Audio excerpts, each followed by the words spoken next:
తన బిడ్డ యుద్ధములో ఉంటే, తన బిడ్డ శోధనలో ఉంటే, తన బిడ్డ పోరాటంలో ఉంటే కాపాడటానికి ప్రయత్నం చేస్తున్నటువంటి దేవుడు.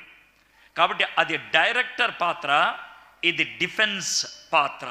కాబట్టి 39-40 అధ్యాయాల్లో దేవుణ్ణి చాలాసార్లు మనం చూస్తూ ఉంటాం.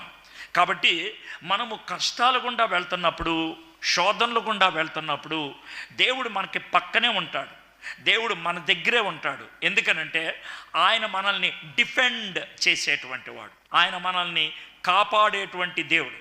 కాబట్టి చాలా ప్రస్ఫుటంగా దేవుడు కనబడతాడు. షడ్రక్, మెషక్, అబేద్నెగో వాళ్ళు అగ్నిలోకి వెళ్ళకముందు దేవుడు కనబడ్డు, కానీ అగ్నిలోకి వెళ్ళిన తర్వాత దేవుడు కనబడతాడు. దానియేలు బయట ఉన్నప్పుడు దేవుడు కనబడ్డు, సింహాల బోన్లోకి వెళ్ళినప్పుడు దేవుడు కనబడతాడు. కాబట్టి మనము మన జీవితంలో కష్టాల్లోకి దిగిపోయినప్పుడు